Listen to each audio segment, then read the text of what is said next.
Welcome to Sounds of Resistance. Russian President Vladimir Putin, shaken by the pressure of the Ukrainian armed forces, seems to be in much bigger trouble. There is a truth that is spoken out loud in Russia. That fact is that a coup attempt against Putin could happen at any time. Some intelligence reports warn Putin that a crisis will break out in Moscow at any moment. Putin, on the other hand, seems to have embraced his closest ally, Kadyrov, in fear. But Kadyrov's support could deal a major blow to Russia's forces in Ukraine.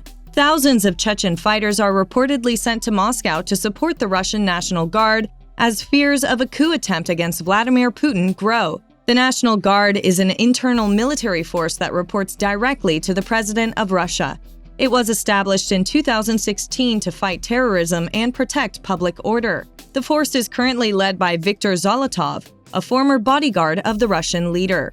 Rosgvardia is often referred to as Putin's private army and is often used to violently suppress peaceful anti-regime demonstrations. Even if the entry of Chechens into this army is viewed with suspicion by some of Putin's staff, Putin has already pressed the start button. Reports have surfaced that as many as 7,000 Chechens have been recruited into the National Guard.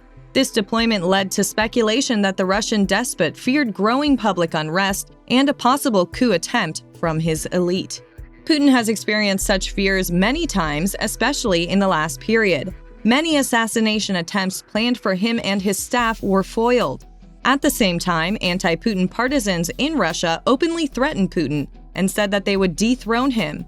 KC sources report that a large armed party of Kadyrovtsi was transferred to Moscow. The numbers range from 3,000 to 7,000. Allegedly, these units will be under Zolotov's command. There is no official data, but this information is widely disseminated among the population. There are many reasons why Chechens are viewed with concern. However, at the top of these reasons lies the Chechen-Russian war between Russia and Chechnya, which lasted for years and caused the death of hundreds of thousands of Chechens. Some Chechen fighters are known to have always held grudges against Russia. One of the clearest examples of this is that some of the Chechen battalions sent to Ukraine went over to the side of the Ukrainian armed forces and fought against Russia. Chechnya is ruled by the son of a former warlord who fought against the Russians in the First Chechen War of 1994 to 1996. Ramazan Kadyrov is a staunch supporter of Putin, and he sent some of his fighters to Ukraine to support the Russian army. He criticized Russia's commanders for failing to deal with Ukraine's Kharkiv commanders and threatened to intervene personally if things didn't improve quickly. The Chechen leader said in his statements that the Russian army made a mistake and that they would draw the necessary conclusions. If there is no change in strategy today or tomorrow, I will have to talk to the Department of Defense leadership and the country's leadership to explain to them the real situation on the ground, he said. He implied that Putin was unaware of how serious the situation had gotten. Recent political developments in Russia and growing domestic unrest have fueled Putin's fears. Last week, local councillors from St. Petersburg demanded that the Russian leader be tried for treason. Local politicians were later detained and questioned by the police before being released.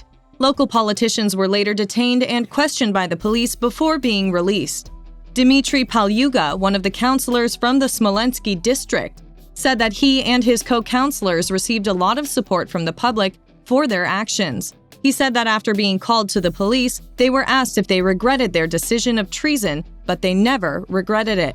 On the other hand, an air of victory prevails in Ukraine, while these situations are experienced in Russia. Ukrainian President Vladimir Zelensky hails the 1,200-mile-wide abrupt offensive as the turning point in the war.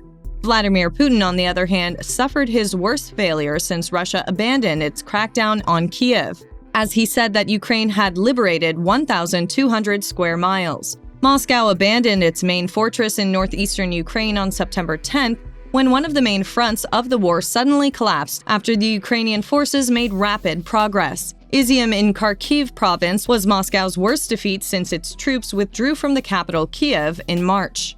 It could be a decisive turning point in the 6-month war as thousands of Russian soldiers abandon their ammunition stockpiles and equipment as they flee. Russian forces used Izium as a logistics base for one of their main campaigns. A months-long attack on the adjacent Donbas region, which includes Donetsk and Luhansk from the north, dispersed them. According to Russian media, the Russian Defense Ministry said it had ordered soldiers to leave the perimeter and reinforce operations elsewhere in neighboring Donetsk. Russian media also reported that the head of Russia's administration in Kharkiv told people to evacuate the province and flee to Russia to save lives. Eyewitnesses described the traffic jam of cars with people leaving the lands held by the Russians. Ukrainian officials declined to confirm that they had reclaimed Izium, but Zelensky's chief of staff, Andriy Yermak, posted a photo of troops on the outskirts of Izium and tweeted a grape emoji. The name of the city means raisins. The reason for this renunciation of the Ukrainian authorities is thought to be that operational tips were not shared with Russia. It is thought that the advances in the north should be advanced with great secrecy and meticulousness, just like the advances in Kherson. Russia's withdrawal came hours after Ukrainian troops captured the city of Kupiansk, the only rail hub across northeastern Ukraine that fed Russia's entire front line. Early on Saturday, Ukrainian authorities released photos of their troops raising the country's blue and yellow flag in front of the Kupiansk City Hall. This resulted in thousands of Russian soldiers suddenly cut off from supply along a front that had seen some of the war's fiercest combat. There were signs of trouble for Russia elsewhere along its remaining positions on the Eastern Front, as pro-Russian officials acknowledged challenges in other regions. Zelensky said that the Ukrainian armed forces continue to advance in different areas along the front. A few days ago, Kiev's forces broke through the front line and have since recaptured dozens of towns and villages in a rapid mechanized attack, advancing dozens of miles a day. This advance represents the greatest destruction ever for the Russian military and could mean a change of tactics by Russian President Vladimir Putin. During the day, the Kremlin made calls to Ukraine to seek a way of peace. However, Kiev did not properly respond to these calls. Later, the president of Ukraine, Volodymyr Zelensky, said that the only way of peace is the surrender of all Ukraine's lands to Ukraine. Ukrainian Deputy Defense Minister Hanna Maliar urged people not to report prematurely that towns were taken, as in Balaklia, as Ukrainian troops entered. In their explanations, a few days ago, it was reported that troops had entered the town. Today, we finally regained control of the city, did all the necessary work, and raised the flag, she said. The armed forces of Ukraine are now beginning to win serious victories both in the north, south, and east. For this reason, the Russian army is desperately fleeing. At the same time, the scale of anti-Putin protests began to increase in Moscow and its environs. Putin seems to be nearing the end.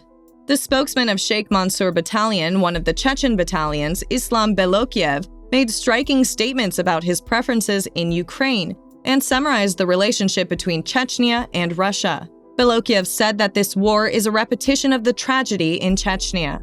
I see that Chechen women, Chechen men, Chechen children in every Ukrainian today, he said.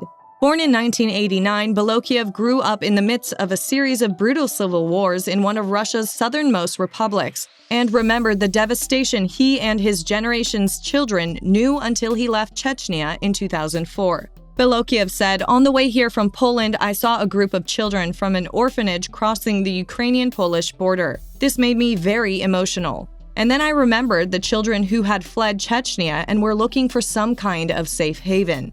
Said after the collapse of the Soviet Union in 1991, back-to-back wars broke out in Chechnya, followed by the Chechen Republic of Ichkeria's push for independence from Moscow. Chechen resistance to Russian rule goes back centuries, and a deadly war ensued from 1994 to 1996, before a peace treaty was signed by then-Russian President Boris Yeltsin and granted broad autonomy. By 1999, however, after taking office as Russia's prime minister, Putin dissolved the treaty and launched a decades-long military campaign in the Southern Republic. An estimated 160,000 civilians were killed in both campaigns. But the exact figures remain unclear, and Belokiev said Chechen resistance fighters believe the casual number from both wars is closer to 300,000. This is a repeat of that tragedy, he said, referring to Putin's special military operation in Ukraine. And therefore, I consider it my duty to be here. The volunteer battalion has been in Ukraine since 2014, and Belokiev joined the war after the second invasion of Russia in February. The Chechen battalion, which claims to have as many as 800 volunteers, said Putin had a plan to use his latest war to his advantage. Russia is waving a nuclear baton and threatening the whole world with it. And Chechnya, in fact, the entire North Caucasus, is the Achilles heel of the Russian Federation, Belokiev said. The spokesperson of the battalion argued that Chechnya is already Russia's weak spot, and that in the midst of Putin's war, Ukraine and Western nations should focus on the back of the resistance.